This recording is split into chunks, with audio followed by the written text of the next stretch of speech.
എല്ലാ പ്രിയപ്പെട്ട പ്രേക്ഷകർക്കും സ്വാഗതം. വനിതാ സംവരണത്തിന്റെ ചരിത്രം പറയാൻ തുടങ്ങിയാൽ കുറച്ചധികം പിന്നോട്ട് പോകണം. ലോക്സഭയിലും സംസ്ഥാന നിയമസഭകളിലും വനിതകൾക്ക് 3/1 സംവരണം ഉറപ്പാക്കുന്ന ബില്ല് പണ്ടേ പാസാക്കിയതാണ്. പിന്നെ എന്താണ് ഇപ്പോൾ കോലാഹലം? അതങ്ങ് നടപ്പാക്കിയാൽ പോരെ? അവിടെയാണ് പ്രശ്നം. മണ്ഡല പുനർനിർണയം ഇതിനൊപ്പം കൂട്ടിക്കെട്ടിയിട്ടുണ്ട്. അതാണ് പ്രശ്നം. വനിതാ സംവരണ ബില്ലിന് 3 പതിറ്റാണ്ടിന്റെ ചരിത്രമുണ്ട്.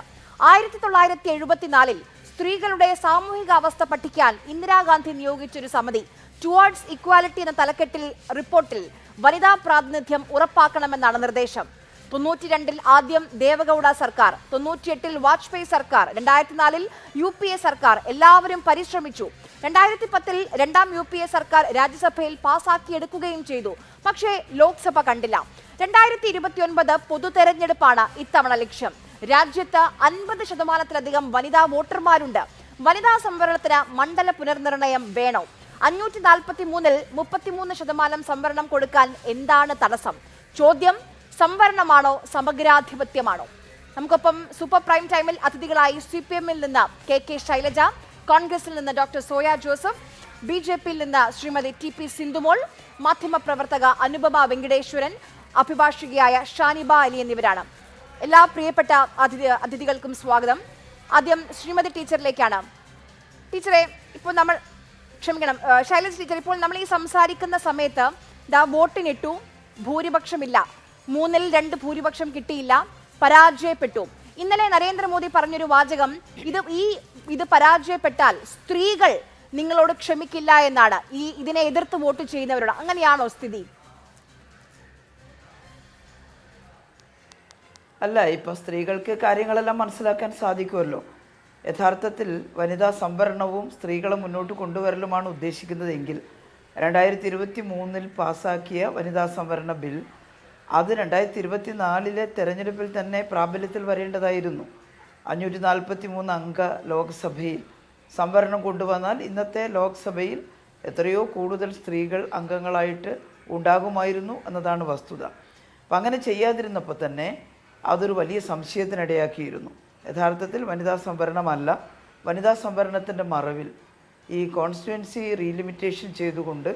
ഡീലിമിറ്റേഷൻ ചെയ്തുകൊണ്ട് പുനഃസംഘടന നടത്തിക്കൊണ്ട് ഈ ഉത്തരേന്ത്യൻ മേഖലകളിൽ ലോക്സഭാ സീറ്റുകളുടെ എണ്ണം വർദ്ധിപ്പിക്കുക എന്ന ഒരാഗ്രഹമാണ് ഇതിൻ്റെ പിന്നിലുണ്ടായിരുന്നത് എന്ന് അന്ന് തന്നെ സംശയം പറഞ്ഞിരുന്നു. ഇപ്പോൾ അത് അക്ഷരാർത്ഥത്തിൽ ശരിയാണെന്ന് വന്നിരിക്കുകയാണ്. നമ്മുടെ ജനാധിപത്യത്തിന് ഏൽക്കുന്ന വലിയ പ്രഹരമായിരിക്കും അത്. നമ്മുടെ രാജ്യം സ്വതന്ത്രമായതിനു ശേഷം 50ഓടുകൂടി നമ്മുടെ ഭരണഘടന തയ്യാറായി.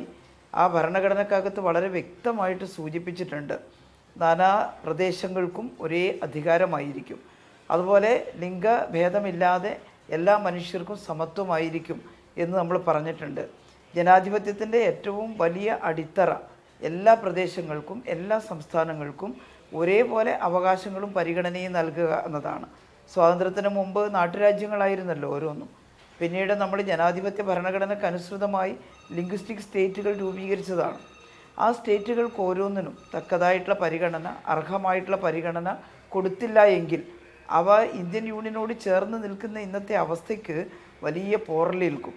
അതാണ് ജനാധിപത്യം സംരക്ഷിക്കാൻ കഴിയാതെ വരും. അത് ഒരുതരം അപകടകരമായിട്ടുള്ള പ്രവർത്തനമായിട്ട് മാറും. അതുകൊണ്ടാണ് പറയുന്നത്, മണ്ഡലങ്ങളുടെ എണ്ണം വർദ്ധിപ്പിച്ചുകൊണ്ട് ഉത്തരേന്ത്യൻ മേഖലകളിൽ തങ്ങൾക്ക് സ്വാധീനമുള്ളിടത്ത് കൂടുതൽ സീറ്റുകൾ വർദ്ധിപ്പിച്ചുകൊണ്ട് ദക്ഷിണേന്ത്യയിലാകെ അതിനാനുപാതികമായി സീറ്റുകൾ വർദ്ധിക്കാതിരിക്കുക എന്നതാണ് ഇപ്പോൾ പുതിയ ഡീലിമിറ്റേഷൻ വരുമ്പോൾ നമുക്ക് മനസ്സിലാക്കാൻ സാധിക്കുന്നത്. അതുകൊണ്ടാണ് അതിനെ എതിർക്കുന്നത്. പ്രതിപക്ഷത്തുള്ള എല്ലാവരും എതിർക്കുകയാണ്. ഇടതുപക്ഷ പാർട്ടികൾ എല്ലാ തരത്തിലും വനിതാ സംവരണത്തിനെ അനുകൂലിച്ച് പോകുന്നവരാണ് ഓരോ ഘട്ടത്തിലും. അത് 2010-ലായാലും വേണ്ടില്ല, 2023-ലായാലും വേണ്ടില്ല, കൃത്യമായിട്ട് വനിതാ സംവരണ ബിൽ കൊണ്ടുവരണം, പാർലമെൻറ്റിലും അസംബ്ലിയിലും സ്ത്രീകളുടെ എണ്ണം വർദ്ധിക്കണം എന്ന കാര്യത്തിലൊരു സംശയവുമില്ലാതെ പിന്തുണച്ചവരാണ്. പക്ഷേ ഇപ്പോൾ അവരെല്ലാവരും ചേർന്ന് ഈ ഡീലിമിറ്റേഷനും വനിതാ സംവരണവും തമ്മിൽ ബന്ധിപ്പിക്കരുത് എന്ന് പറയുന്നതിൻ്റെ കാരണം അതിൻ്റെ പിറകിൽ പതിഞ്ഞിരിക്കുന്ന ജനാധിപത്യ വിരുദ്ധതയാണ് എന്ന കാര്യം സ്ത്രീകളും മനസ്സിലാക്കും. ഞാനൊരു സംശയം ചോദിച്ചോട്ടെ ടീച്ചർ, അപ്പം അതിനൊരു മറുപടിയായി അല്ലെങ്കിൽ ഒരു പരിഹാരമായി മുന്നോട്ട് വെക്കുന്നത് ജനസംഖ്യാ അനുപാതത്തിലല്ല, അതിന് പകരം എല്ലാ സംസ്ഥാനങ്ങൾക്കും ഒരുപോലെ 50% വർധന. ഇപ്പോൾ യു പിയിൽ 50% കേരളത്തിലും, അപ്പോൾ റേഷ്യോയിൽ മാറ്റം വരുന്നില്ല എന്നുള്ളൊരു വാദം മുന്നോട്ട് വെക്കുന്നുണ്ട്. അത് സ്വീകാര്യമാണോ? അത് പരിശോധിക്കണമെങ്കിൽ എന്തെല്ലാം കാര്യങ്ങൾ ചെയ്യണം? അതിനായിട്ട് പ്രത്യേക കമ്മീഷൻ നിശ്ചയിക്കണം. എങ്ങനെയാണ് ഓരോ സംസ്ഥാനത്തിൻ്റെയും അനുപാതം ഉണ്ടാകുന്നത് അവർ റിപ്പോർട്ട് ചെയ്യണം. മാത്രമല്ല, ഇപ്പോൾ പുതുതായി കൊണ്ടുവന്ന ഭരണഘടനാ ഭേദഗതി ബില്ലിൽ ഇത്തരത്തിലുള്ള പരാമർശങ്ങളൊന്നും ഇല്ല എന്നാണ് എനിക്ക് മനസ്സിലാക്കാൻ സാധിച്ചത്. അത് സംബന്ധിച്ച് എം പിമാരെല്ലാം സംസാരിക്കുന്നത് കേട്ടു. ഭരണഘടനാ ഭേദഗതി ബില്ലിൻ്റെ കോപ്പി നേരിട്ട് കാണാത്തതുകൊണ്ട് അതിലെന്തൊക്കെയാണ് പരാമർശിച്ചിരിക്കുന്നത് അതിൽ അങ്ങനെ പറയുന്നില്ല. അതിന് പകരം അമിത്ഷായും നരേന്ദ്രമോദിയും ഞങ്ങളുടെ വാക്കാണ് എന്ന് പാർലമെന്റിൽ പറയുകയാണ് ചെയ്തത്. സാധാരണ ഒരു വലിയ ജനാധിപത്യത്തിൻ്റെ ശ്രീകോവിലാണല്ലോ ഈ നിയമസഭ എന്ന് പറയുന്നത്, പാർലമെൻ്റ് എന്ന് പറയുന്നത്. ആ പാർലമെൻറ്റിൽ കൊണ്ടുവരുന്ന ഭരണഘടനാ ഭേദഗതി ബില്ലിൽ തന്നെ അതിൻ്റെ ഉദ്ദേശം വ്യക്തമാക്കുന്ന വിധം ഉത്തരേന്ത്യൻ ദക്ഷിണേന്ത്യൻ സംസ്ഥാനങ്ങൾക്കെല്ലാം ഒരേപോലെ അംഗീകരിക്കാൻ കഴിയുന്നൊരു ഫോർമുല കൊണ്ടുവരണം. ദീർഘവീക്ഷണത്തോടു കൂടിയാണ് പലപ്പോഴും നമ്മൾ ഈ മണ്ഡലത്തിലെ സീറ്റുകളുടെ എണ്ണം വർദ്ധിപ്പിക്കുന്നത് തൽക്കാലമായി നിർത്തിവെച്ചിട്ടുള്ളത്. അത് പലതവണയായിട്ട് നിർത്തിവെച്ചു. വാജ്പേയി അടക്കം അത് നിർത്തിവെക്കുകയാണ് ഉണ്ടായത്. 2026 വരെ നിയമസഭാ മണ്ഡലങ്ങളുടെ എണ്ണം കൂട്ടേണ്ടതില്ല എന്നൊരു തീരുമാനം എടുത്തത് നീതിപൂർവകമായിട്ട് ചെയ്യുന്നൊരു ഫോർമുല കണ്ടുപിടിക്കുന്നത് വരെ തിടുക്കപ്പെട്ട് നമ്മളതിന് പുറപ്പെട്ടാൽ ഈ പറയുന്ന ഡിസ്പാരിറ്റി ഉണ്ടാകും എന്ന് നന്നായിട്ട് ഭയന്നതുകൊണ്ട് തന്നെയാണ്. അപ്പോൾ നമ്മുടെ ഭരണഘടനയുടെ 81, 82 വകുപ്പുകൾ അത് വളരെ പ്രധാനപ്പെട്ടതാണ്. അത് ഭേദഗതി ചെയ്യുമ്പോൾ വളരെ വ്യക്തത ഉണ്ടായിരിക്കണം നമുക്കതിൽ. എങ്ങനെയാണ് ഈ പ്രശ്നം പരിഹരിക്കുക? ഈ 2 മേഖലകൾക്കും, അല്ലെങ്കിൽ 2, 3, 4 മേഖലകളായി ഇന്ത്യയെ തിരിച്ചാൽ തന്നെ അവിടെയെല്ലാം ഉള്ള സംസ്ഥാനങ്ങളിലെ ജനങ്ങൾക്ക് ആശങ്കയുണ്ടാകാത്ത വിധം എങ്ങനെ പരിഹരിക്കും? ഇപ്പോൾ ഒരുപാട് പ്രശ്നങ്ങൾ ഉണ്ടാവുന്നുണ്ട്. കാരണം ഇന്ത്യ ഗവൺമെൻറ് സതുദ്ദേശത്തോട് കൊണ്ടുവന്നതാണ് ജനസംഖ്യാ നിയന്ത്രണം. അതിൽ ഞങ്ങളെല്ലാം ഇടതുപക്ഷമെല്ലാം അതുമായിട്ട് സഹകരിച്ചു. കാരണം മേലെ അവിടെ ഭരണത്തിലിരിക്കുന്നത് ഞങ്ങൾ എതിർക്കുന്ന പാർട്ടിയാണെന്നൊന്നും നോക്കാതെയാണ് ജനസംഖ്യാ നിയന്ത്രണം ഒരു ഘട്ടത്തിൽ വളരെ അത്യാവശ്യമായിരുന്നു. അങ്ങനെ ജനസംഖ്യാ നിയന്ത്രണം കൊണ്ടുവന്നപ്പോൾ അതിനെ പോസിറ്റീവായി എടുത്തത് ദക്ഷിണേന്ത്യൻ സംസ്ഥാനങ്ങളാണ്. തെക്കുഭാഗത്തുള്ള കേരളവും തമിഴ്നാടും കർണാടകയും എല്ലാം അടക്കമുള്ള സംസ്ഥാനങ്ങളാണ്. അവിടെ നന്നായിട്ട് ജനസംഖ്യാ നിയന്ത്രണം നടത്താൻ സാധിച്ചു. എന്നാൽ അതൊന്നും തന്നെ ഉത്തരേന്ത്യയിൽ നടപ്പിലായിട്ടില്ല. അവിടെ വിദ്യാഭ്യാസ നിലവാരവും കുറവാണ്. അതുപോലെ തന്നെ ഇത്തരത്തിലുള്ള കാര്യങ്ങളിലുള്ള അവയർനെസ്സും കുറവാണ്. അതുകൊണ്ട് അവിടെ വലിയ തോതിൽ ജനസംഖ്യയുണ്ട്. ഇവിടെ ജനസംഖ്യാ നിയന്ത്രണം വന്നു. അത് വന്നതുകൊണ്ട് മാത്രം ദക്ഷിണേന്ത്യക്കുള്ള പ്രാതിനിധ്യം പാർലമെൻറ്റിൽ കുറയുക എന്നുള്ളത് അത് വലിയ അപകടം ഉണ്ടാക്കുന്ന ഒരു കാര്യമാണ്. ഇത് ഈ കാര്യത്തിൽ മാത്രമല്ല, ഇപ്പോൾ ഫണ്ട് വിതരണത്തിൻ്റെ കാര്യത്തിലും ഇങ്ങനെ വരികയാണ്. ജനസംഖ്യാനുപാതികമായിട്ടൊക്കെ വരുമ്പോൾ നമ്മൾ ചെയ്തിട്ടുള്ള വികസനത്തിൻ്റെ അല്ലെങ്കിൽ നല്ല കാര്യത്തിൻ്റെ മുന്നോട്ട് പോക്കിൻ്റെ ഭാഗമായി പലപ്പോഴും കേരളത്തിനൊക്കെ ഫണ്ട് വെട്ടിക്കുറക്കുകയാണ്. അത് ശരിയല്ല. ഒരു കൂട്ടർ കിട്ടുന്ന ഫണ്ട് ഉപയോഗിച്ച് ഏറ്റവും നന്നായി പ്രവർത്തിച്ചു, ദാരിദ്ര്യ നിർമ്മാർജ്ജനം ചെയ്തു, വിദ്യാഭ്യാസത്തിൽ വളർച്ചയുണ്ടായി, ആരോഗ്യമേഖലയിൽ വളർച്ചയുണ്ടായി. അതുകൊണ്ട് നിങ്ങൾക്കിനി ന്യായമായിട്ടുള്ള അർഹതയുള്ള ഫണ്ട് വിഹിതം തരില്ല. ഇതൊന്നും ഉണ്ടാകാത്തവർക്ക് അതിൻ്റെ ഭാഗം കൊടുക്കുന്നു എന്ന് പറയുന്നത് ന്യായമല്ലല്ലോ. നേരത്തെ കിട്ടിയിട്ടുള്ളത് ഉപയോഗപ്പെടുത്താത്തവർ കുറ്റം ചെയ്തവരാണല്ലോ. അവർക്ക് ബോണസ് കൊടുക്കുകയും നമുക്ക് അതെന്തോ ഒരു കുറ്റകൃത്യമായി കണക്കാക്കി കുറയ്ക്കുകയും ചെയ്യുന്ന ഒരു സമീപനം ജനാധിപത്യ വിരുദ്ധമാണ്. ഈ കാര്യത്തിലും അതുതന്നെയാണ്. നമ്മൾ നന്നായി പ്രവർത്തിക്കുകയും കാലികമായി നല്ല പുരോഗതിയിൽ എത്തിച്ചേരുകയും ചെയ്തു എന്നതിൻ്റെ ഒരു ശിക്ഷയായിട്ട് നിങ്ങൾക്ക് സീറ്റ് കുറവാണ് എന്ന് ആനുപാതികമായിട്ട് കുറയും, അല്പം വർദ്ധിക്കും. ആ കാര്യത്തിൽ തെറ്റില്ല. 50% വർധനവെന്ന് പറയുമ്പോൾ തന്നെ കേരളത്തിലും സീറ്റ് വർദ്ധിക്കും. എന്നാൽ ആനുപാതികമായി ദക്ഷിണേന്ത്യൻ സംസ്ഥാനങ്ങൾക്ക് വർദ്ധിക്കുന്നതിൻ്റെ എത്രയോ മടങ്ങ് കുറവാണ് കേരളത്തിലും തമിഴ്നാട്ടിലും വർദ്ധിക്കാൻ പോകുന്നത്. അപ്പോൾ അത് തന്നെ ഒരു ശരിയല്ലാത്ത സമീപനമാണ്. ഇത് ദക്ഷിണേന്ത്യയിലെ ജനങ്ങളിൽ ഉണ്ടാക്കുന്ന അരക്ഷിതാവസ്ഥ, ഒരു വല്ലാത്ത ആശങ്ക, അത് കണ്ടുകൊണ്ട് വേണം ഇത്തരം കാര്യങ്ങൾ തീരുമാനിക്കാൻ. വളരെ പെട്ടെന്ന് തന്നെ തീരുമാനിക്കേണ്ട ഒരു കാര്യമല്ലത്. അതുകൊണ്ടാണ് പറഞ്ഞത് ഡീലിമിറ്റേഷൻ ബാധകമാക്കാതെ തന്നെ അത് പതുക്കെ നടക്കട്ടെ, അല്ലെങ്കിൽ അതിനുള്ള കമ്മീഷനും കമ്മിറ്റിയും ഒക്കെ വരട്ടെ. അതില്ലാതെ തന്നെ 2003 പാസ്സാക്കിയ നിയമം നമുക്ക് നടപ്പിലാക്കാൻ കഴിയുന്നതേ ഉണ്ടായിരുന്നുള്ളൂ.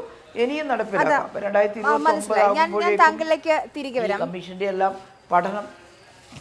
ശ്രീമതി ടി പി സിന്ധുമോൾ, ഇപ്പം ശൈലജ ടീച്ചർ ചൂണ്ടിക്കാണിച്ച കാര്യങ്ങളൊക്കെ ഒരു വശത്ത് ഇപ്പം നല്ല ഉദ്ദേശത്തോടു കൂടി വനിതാ സംവരണം, നാരി ശക്തിയാണ് NDAയുടെ കേന്ദ്ര സർക്കാരിന്റെ ലക്ഷ്യമെങ്കിൽ ഈ തിരക്കിട്ടൊരു സ്പെഷ്യൽ സെഷന്റെ ആവശ്യം എന്താണ്? ജൂലൈയിൽ എന്തായാലും പാർലമെന്റിന്റെ മൺസൂൺ സെഷൻ നടക്കാൻ പോവുകയാണ്. നമുക്കറിയാം കേരളത്തിൽ തെരഞ്ഞെടുപ്പ് കഴിഞ്ഞു, പക്ഷേ പശ്ചിമ ബംഗാളിലും തമിഴ്നാട്ടിലും ഒക്കെ തെരഞ്ഞെടുപ്പ് നടക്കാൻ പോവുകയാണ്. അപ്പോൾ ഏപ്രിൽ 29 ബംഗാളിലെ ആ വോട്ടെടുപ്പ് കഴിയുന്നതുവരെ കാത്തിരിക്കാൻ കഴിയാത്ത എന്ത് എമർജൻസി ആയിരുന്നു ഉണ്ടായിരുന്നത് ഒരു സ്പെഷ്യൽ സെഷൻ വിളിക്കാൻ മാത്രം?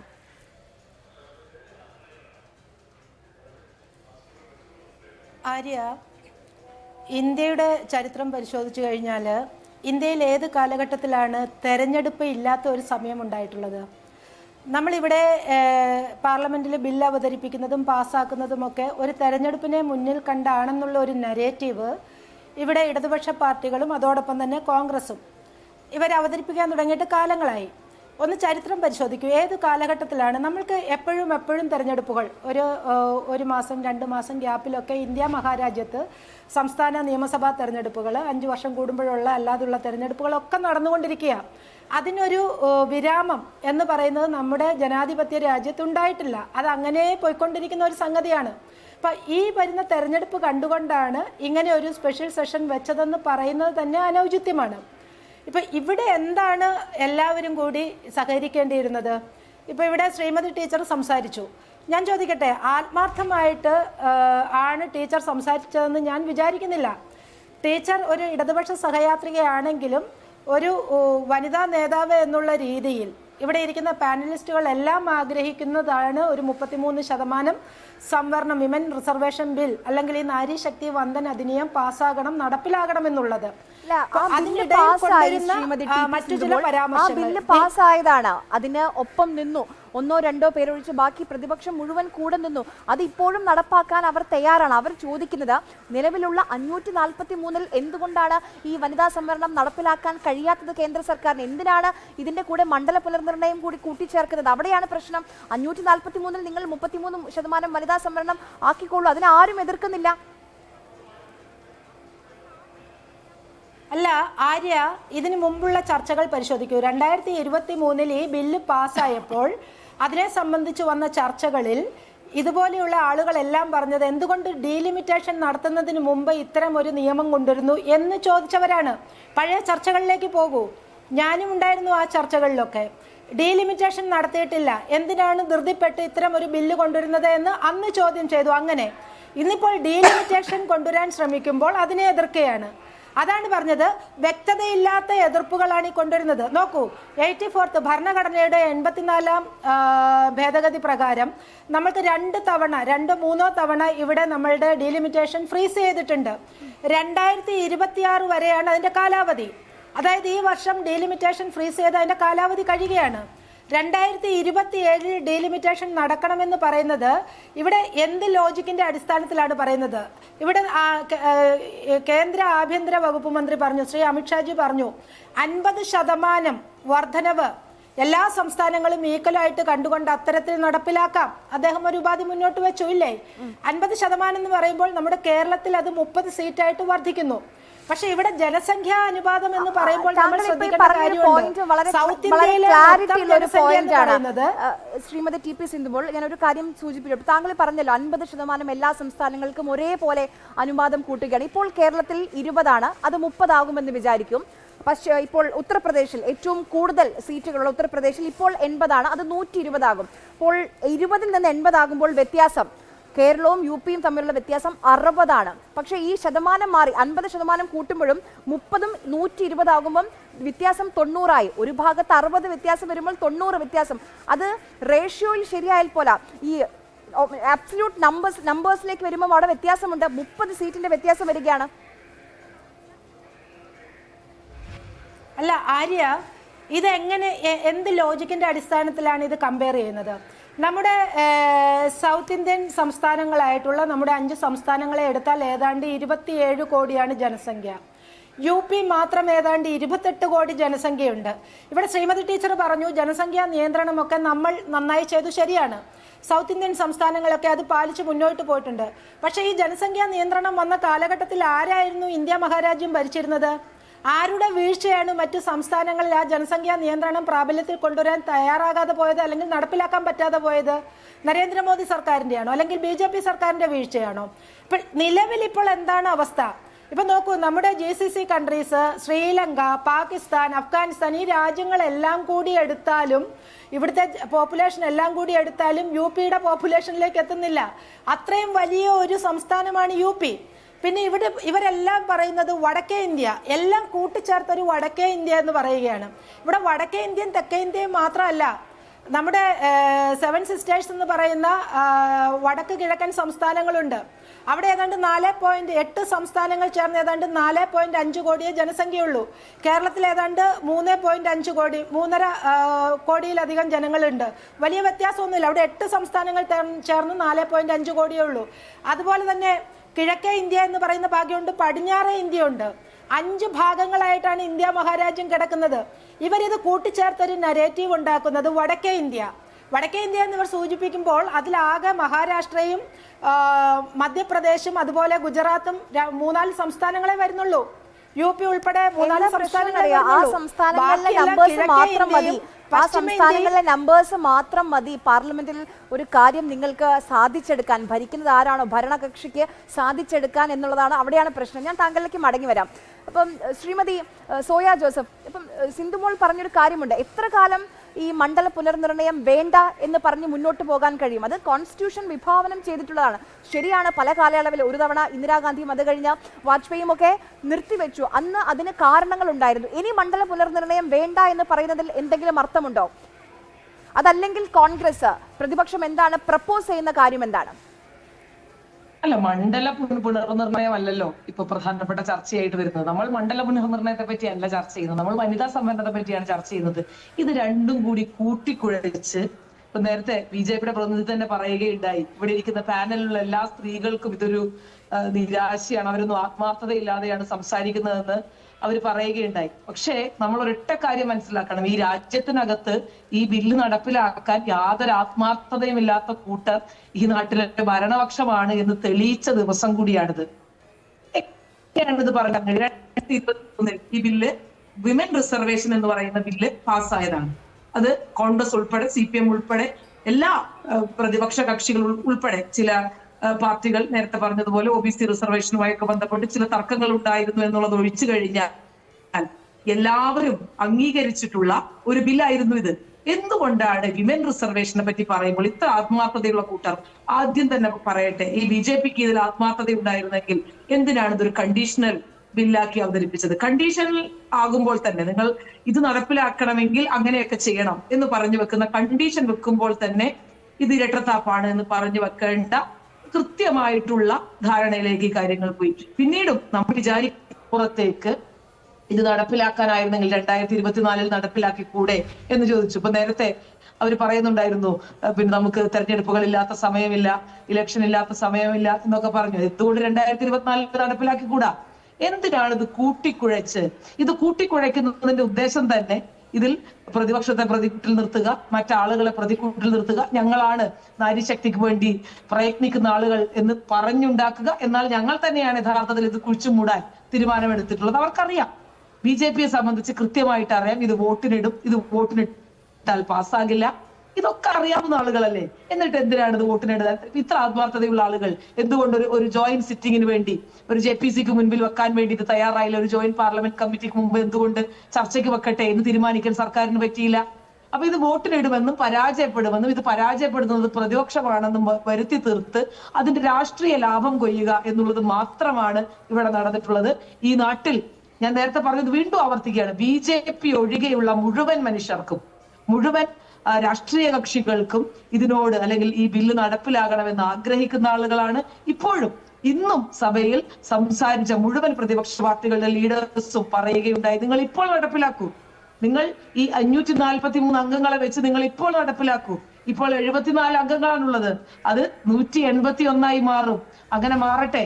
പക്ഷേ അതിൽ നഷ്ടം സംഭവിക്കുന്നത് ഏറ്റവും കൂടുതൽ BJPക്കാണ്. കാരണം അവർക്കാണ് ഏറ്റവും കൂടുതൽ അംഗങ്ങൾ ഉള്ളത്. അപ്പൊ സ്വാഭാവികമായിട്ടും അവരുടെ പുരുഷ പ്രജകൾക്ക്, റെപ്രസെന്റേറ്റീവ്സിന് ഇത് നഷ്ടപ്പെടും എന്നുള്ള ബോധ്യത്തിലാണോ ഇത് നടപ്പിലാക്കാത്തതെന്ന് എനിക്കറിയുന്നില്ല. അപ്പൊ ഇത് രണ്ട് തരത്തിലുള്ള കാര്യമാണ്. ഇത് തെരഞ്ഞെടുപ്പിന് സമയത്ത് വെറുതെ ഇത് കൂട്ടിക്കുഴച്ച് മനുഷ്യർക്കിടയിൽ സ്ത്രീകൾക്കിടയിലൊക്കെ വെറുതെ കൺഫ്യൂഷൻ ഉണ്ടാക്കാൻ ആളുകൾക്ക് തിരിച്ചറിഞ്ഞു, ആളുകൾക്ക് മനസ്സിലായി. നേരത്തെ ശൈലജ ടീച്ചർ പറഞ്ഞതുപോലെ ഇത് ആളുകൾക്ക് തിരിച്ചറിയാൻ കഴിയും. ഇവർ BJP മുന്നോട്ട് വെക്കുന്ന NDA മുന്നോട്ട് വെക്കുന്ന ഈ ഗിമ്മിക്കൊക്കെ ഈ നാട്ടിലെ മനുഷ്യർക്ക് തിരിച്ചറിയാൻ കഴിയും.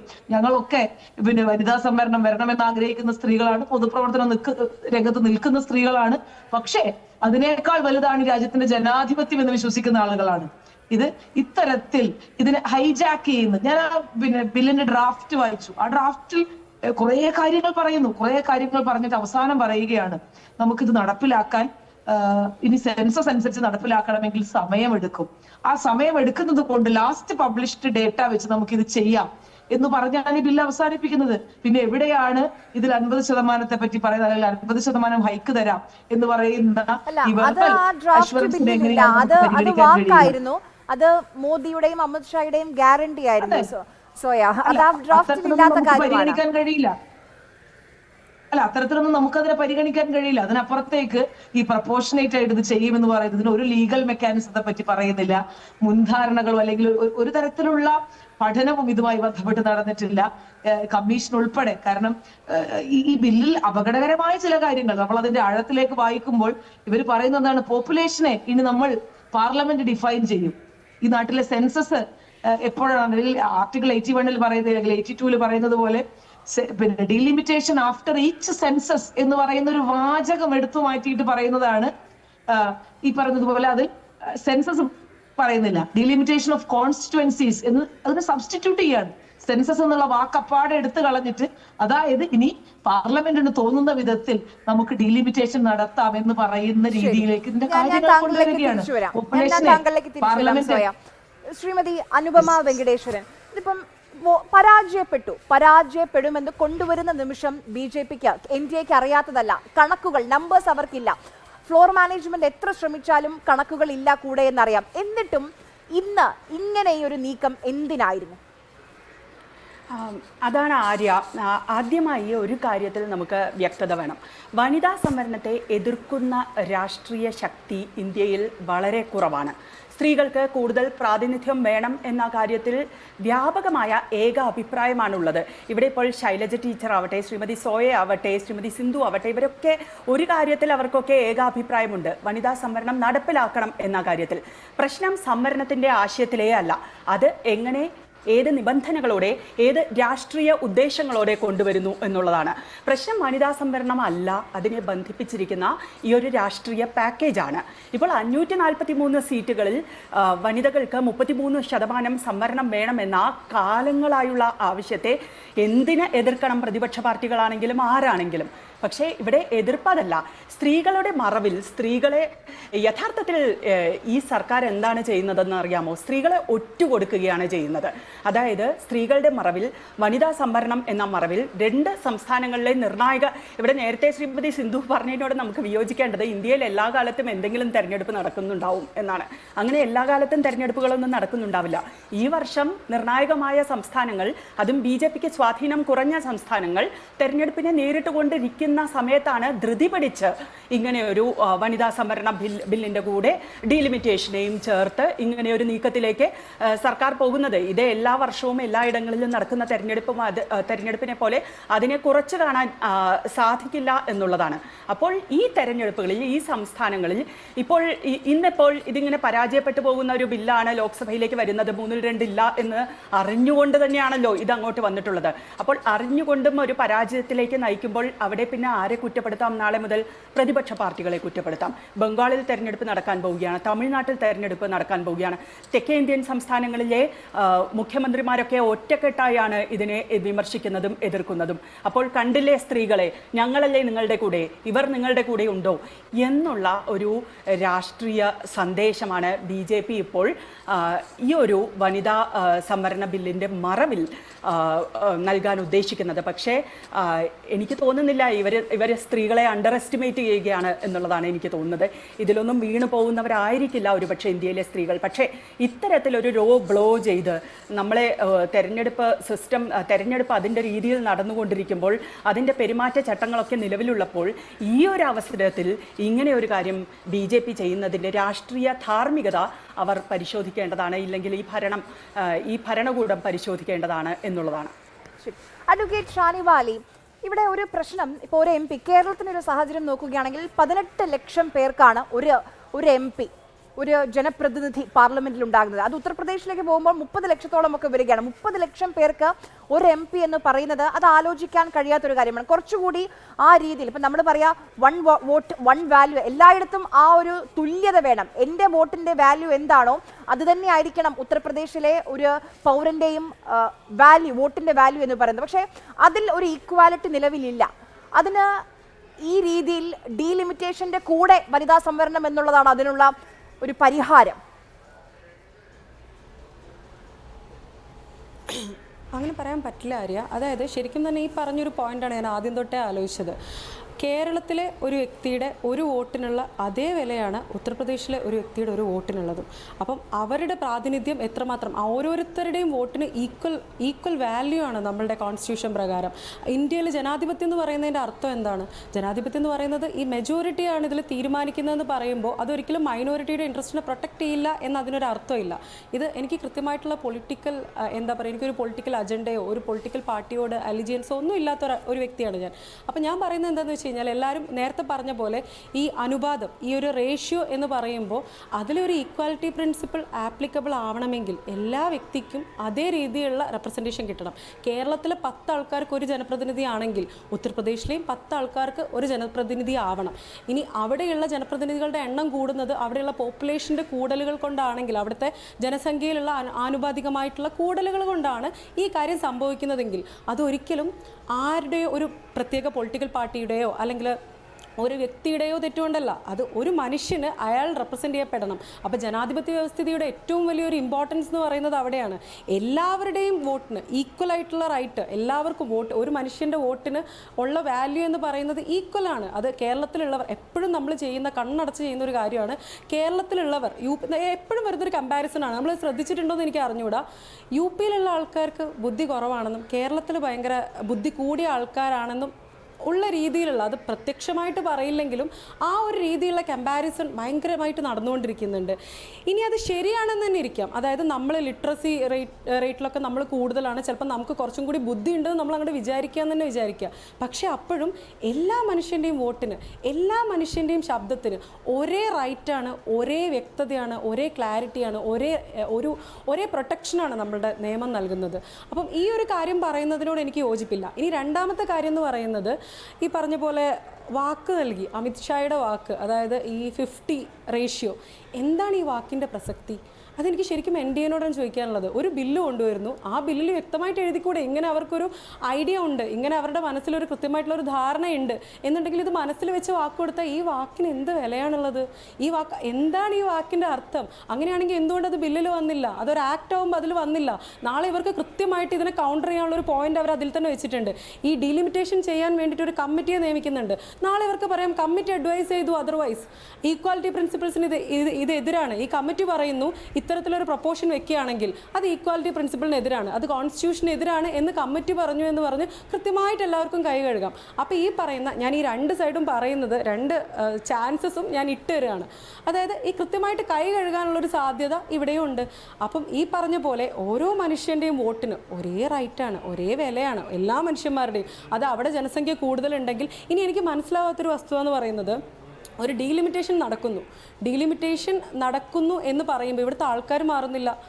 കൃത്യമായിട്ടുള്ള പൊളിറ്റിക്കൽ അജണ്ടകൾ ഉണ്ടാവും, ശരിയായിരിക്കാം, പക്ഷേ ഇവിടുത്തെ മനുഷ്യന്മാർ മാറുന്നില്ല, അവരുടെ വോട്ടിൻ്റെ എണ്ണം മാറുന്നില്ല. ഡീലിമിറ്റേഷൻ നടക്കുന്നതുകൊണ്ട് മേ ബി അതൊരു ബിസിനസ് പ്രപ്പോസൽ ആയിരിക്കാം. ഈ പറയുന്ന പോലെ ഇത് ഒരു ബില്ലായിട്ട് കാണാൻ പറ്റില്ല, ഇത് അവരുടെ അടുത്ത ഇലക്ഷൻ ജയിക്കാനുള്ള ബിസിനസ് പ്രപ്പോസൽ ആയിരിക്കാം എന്ന് വേണമെങ്കിലും നമുക്ക് പറയാം. പക്ഷേ അപ്പോഴും ഡീലിമിറ്റേഷൻ നടന്നാലും ലീഗലി അതിൽ എന്താണ് തെറ്റ്? ഡീലിമിറ്റേഷൻ നടത്തുന്നത് ലീഗൽ പോയിന്റ് ഓഫ് വ്യൂവിൽ നോക്കുമ്പോൾ എന്ത് തെറ്റാണുള്ളത്? ലീഗൽ പോയിന്റ് ഓഫ് വ്യൂവിൽ ഈ ഡിമാർക്കേഷൻ നടക്കുകയാണ് സംഭവിക്കുന്നത്. ഡീലിമിറ്റേഷൻ എന്ന് പറയുമ്പോൾ കോൺസ്റ്റിറ്റ്യൂഷനെ വെട്ടി അങ്ങോട്ടും ഇങ്ങോട്ടും മാറ്റി എനിക്ക് തോന്നുന്നു അവിടെ ചൂണ്ടിക്കാണിക്കപ്പെടുന്ന ഡീലിമിറ്റേഷൻ കമ്മീഷൻ ഒരു തീരുമാനം എടുക്കുകയാണെങ്കിൽ, ഒരു അതിർത്തി നിർണ്ണയിച്ചാൽ അല്ലെങ്കിൽ അതിന് തീരുമാനമെടുത്താൽ അത് കോടതിയിൽ പോലും ചോദ്യം ചെയ്യാൻ കഴിയില്ല. റൈറ്റ്, കോടതിയിൽ ചോദ്യം ചെയ്യാൻ കഴിയില്ല എന്നല്ല, ഇനിയിപ്പോൾ എന്തൊക്കെ തന്നെ സംഭവിച്ചാലും കോടതി ഈസ് ബിയോണ്ട്. അതായത് ഇപ്പം നമുക്ക് ഡയറക്റ്റ് പോയി കോടതിയിൽ ഇതിനെപ്പറ്റി ചോദ്യം ചെയ്യാൻ പറ്റില്ല എന്നുള്ളൊരു ഓപ്ഷനില്ലേ. Everything is about to challenge. നമുക്ക് എന്തും ചാലഞ്ചിന് വേണ്ടി വെക്കാം. നമുക്ക് ഇത്രയും കാര്യമായിട്ടുള്ള, അതായത് ബേസിക് കോൺസ്റ്റിറ്റ്യൂഷൻ്റെ സ്ട്രക്ചറിനെ ക്വസ്റ്റ്യൻ ചെയ്യുന്ന അല്ലെങ്കിൽ വളരെ ഇല്ലീഗൽ ആയിട്ടുള്ള ഒരു ആക്ട് നടക്കുകയാണെങ്കിൽ നമുക്ക് കോടതി പോകാൻ ലിമിറ്റ്, അവിടെ ഒരു പരിധിക്ക് ഒരു പ്രശ്നമില്ല. നമ്മൾ ബേസിക് സ്ട്രക്ചർ ഓഫ് കോൺസ്റ്റിറ്റ്യൂഷനെ ചേഞ്ച് ചെയ്യാൻ പോകുമ്പോഴോ അങ്ങനത്തെ കാര്യങ്ങളാണ് നമുക്ക് തൊടാൻ പറ്റാത്തത്. പക്ഷേ ഇത്തരം ഒരു കാര്യം വരുന്നു, അതിൽ കാര്യമായിട്ടൊരു പ്രശ്നം വരുന്നു എന്നുണ്ടെങ്കിൽ കോടതിക്ക് ഇടപെടാൻ പറ്റില്ല എന്നുള്ളൊരു ഓപ്ഷൻ ഇല്ല. പിന്നെ കമ്മീഷനിൽ പ്രശ്നം എന്ന് പറയുന്നത് അനിവാര്യമാണ്, അതുകൊണ്ടാണ് ഞാൻ ഇടപെടുന്നത്. വളരെ പെട്ടെന്ന് തിരിച്ചു വരാം. ശ്രീമതി കെ ശൈലജ, തോൽക്കുമെന്ന് അല്ലെങ്കിൽ പരാജയപ്പെടുമെന്ന് ഉറപ്പുള്ള ഒരു ബില്ലാണ് ഇന്ന് പാർലമെന്റിൽ വോട്ടിനിട്ടത്. ആ നമ്പറുകൾ, ആ കണക്കുകൾക്ക് അവർക്കൊപ്പമില്ല എന്ന് കേന്ദ്ര സർക്കാരിന് അറിയാം. ഇത് കൊണ്ടുവരുമ്പോൾ ഇന്ന് തന്നെ നെറേറ്റീവ് സെറ്റാണ്. ഇനി നാളെ മുതൽ വലിയ രീതിയിൽ ഇതൊരു പൊളിറ്റിക്കൽ നെറേറ്റീവായി നോക്കൂ. പ്രതിപക്ഷം സ്ത്രീകൾക്കൊപ്പമില്ല, ഞങ്ങൾ ആഗ്രഹിച്ചു നിങ്ങളെ കൊണ്ടുവരണമെന്ന്, നിങ്ങളെ ശാക്തീകരിക്കണമെന്ന്, പക്ഷേ ഞങ്ങൾക്കെതിരായി പ്രതിപക്ഷം ഒന്നിച്ചു ചേർന്ന് നിന്നു എന്നുള്ളൊരു നെറേറ്റീവാണോ ഇവിടെ ഇനി നാളെ മുതൽ നമ്മൾ കേൾക്കേണ്ടി വരിക? പ്രതിപക്ഷത്തിന് അത് നന്നായിട്ട് വ്യാഖ്യാനിക്കാൻ സാധിക്കും എന്നുള്ളതാണ്. ആ നെറേറ്റീവ് വന്നാൽ തന്നെ എന്തുകൊണ്ട് നിന്നില്ല? ഈ വനിതാ സംവരണ ബിൽ പാർലമെൻറ്റിൽ അവതരിപ്പിക്കുമ്പോഴുള്ള ചരിത്രം നമ്മുടെ മുന്നിലൊരു പാഠപുസ്തകമായിട്ടുണ്ട്. ആരൊക്കെ അതിനെ എതിർത്തു, ആരൊക്കെ അനുകൂലിച്ചു, എങ്ങനെയാണ് ആ ബില്ല് ഡ്രാഫ്റ്റ് ചെയ്യപ്പെട്ടത്, ഇതെല്ലാം ഉണ്ട്.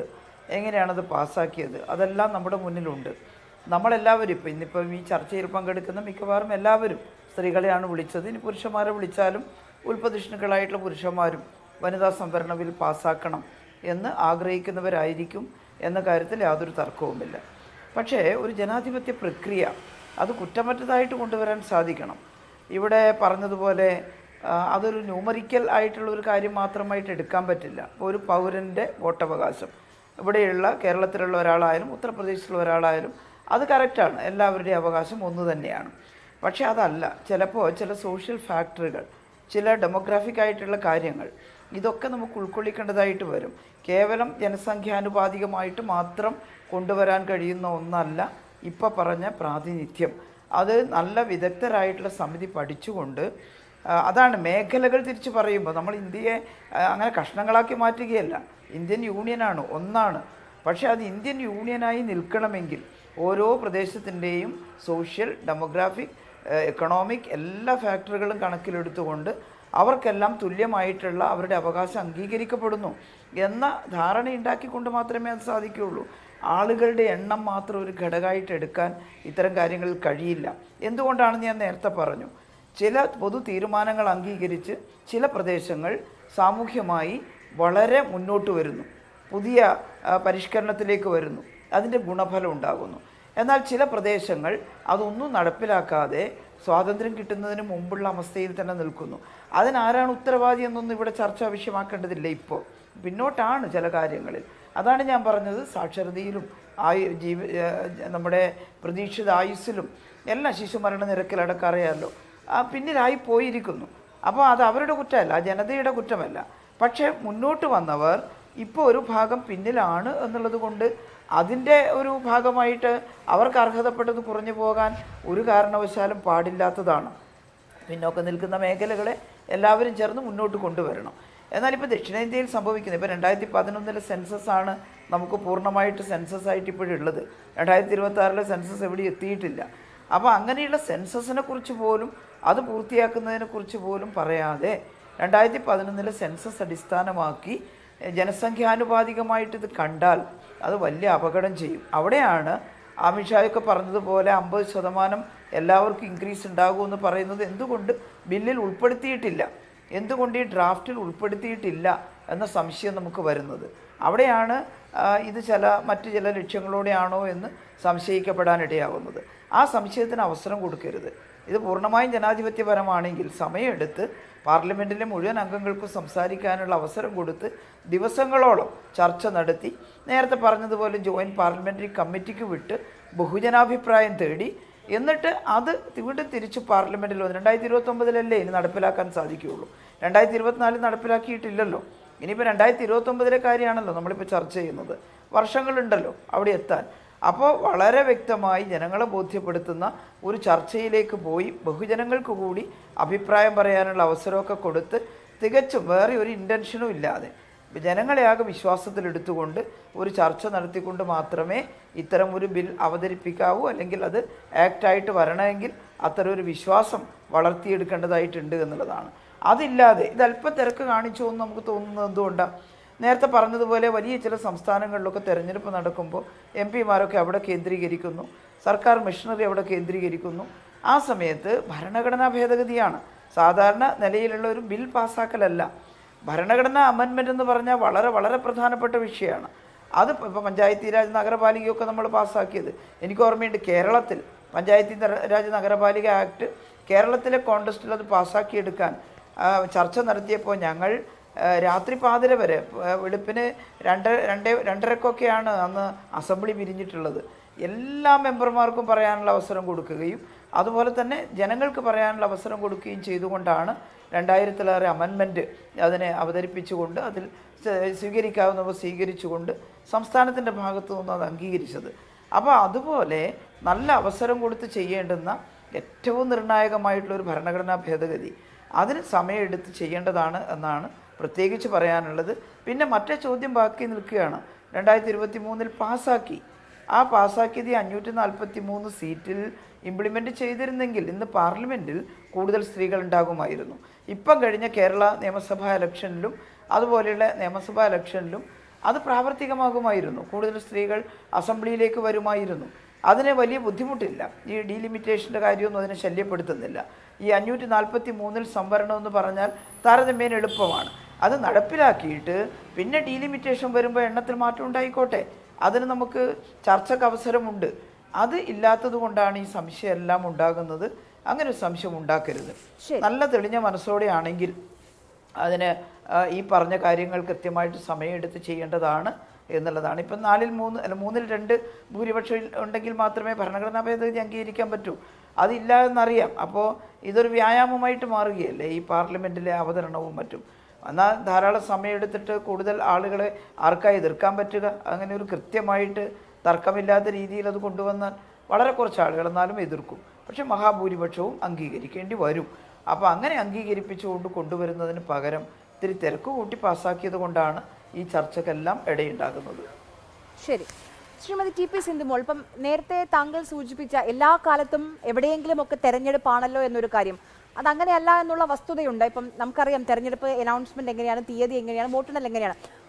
മെയ്യിൽ അല്ല, അത് പോട്ടെ, ജൂലൈയിൽ എന്തായാലും പാർലമെന്റ് സെഷൻ ചേരുമെന്നുള്ളൊരു യാഥാർത്ഥ്യം അവിടെയുണ്ട്. അതോടൊപ്പം തന്നെ ഈ ആവർത്തിച്ച് ചോദിക്കുന്ന ഒരു കാര്യം, ആരും എതിർക്കുന്നില്ല വനിതാ സംവരണത്തെ. ഇപ്പം താങ്കൾ ഈ പാനലിസ്റ്റുകളെ പറ്റി പറഞ്ഞു, ഞാനിത് ആഗ്രഹിച്ചതാണ് ഒരു വനിതാ പാനൽ ഉണ്ടാകണം ഈ ചർച്ചയ്ക്കെന്ന്. ആരും എതിർക്കുന്നില്ല വനിതാ സംവരണത്തെ. ഇവിടെ പ്രശ്നം ഇത് തെരഞ്ഞെടുപ്പുമായി കൂട്ടിക്കെട്ടുമ്പോഴാണ്. ഇത്രയും ഒരു അർജൻസിയിൽ എന്ത് എന്ന് ചോദിക്കുമ്പോഴാണ് അവിടെ രാഷ്ട്രീയ ലക്ഷ്യമുണ്ടോ എന്നുള്ള കാര്യം വരുന്നത്. പശ്ചിമ ബംഗാളിൽ തെരഞ്ഞെടുപ്പാണ്. മമതാ ബാനർജിയുടെ വോട്ട് ബാങ്ക് കൂടുതലും വനിതകളാണ്. അപ്പോൾ തൃണമൂൽ കോൺഗ്രസ് എതിർത്ത് വോട്ട് ചെയ്യുകയാണെങ്കിൽ അങ്ങനെ കുറേ നെറേറ്റീവ് സൃഷ്ടിക്കും. അതിൻ്റെ ഒന്നും ആവശ്യമില്ലാതെ മൺസൂൺ സെഷൻ വരെ കാത്തിരിക്കാം. ഇനി അതുമല്ലെങ്കിൽ ഏപ്രിൽ 29 ബംഗാളിലെ വോട്ടെടുപ്പ് കഴിയുന്നത് വരെ ഒന്ന് കാത്തിരിക്കാം.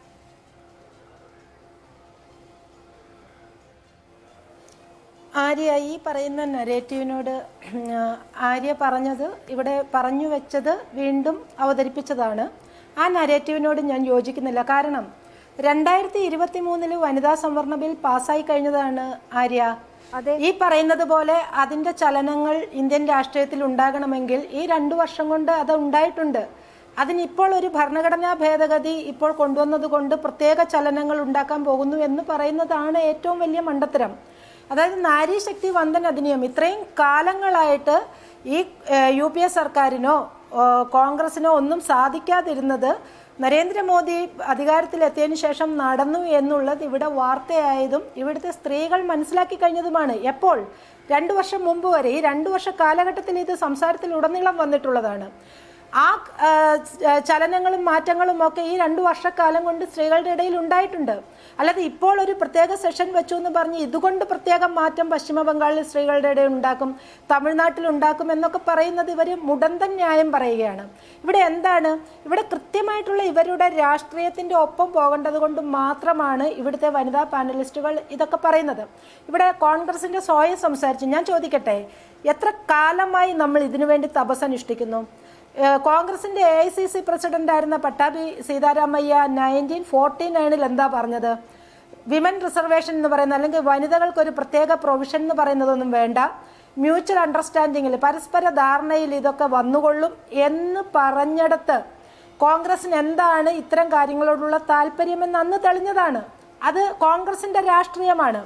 കോൺഗ്രസിന്റെ രാഷ്ട്രീയത്തിന് അവരുടെ കൂടെ ചേരുന്ന ഘടകകക്ഷികളുടെ പലരുടെയും സ്വാധീനമുണ്ട്. നമ്മൾ കണ്ടതാണ്, സഭയിൽ ബില്ലുകൾ കീറിയെറിയുന്നതും സ്ത്രീകൾക്കെതിരെ ആക്രോശം ഉണ്ടാകുന്നതും ഒക്കെ നമ്മൾ എത്രയോ തവണ കണ്ടതാണ് ആര്യ.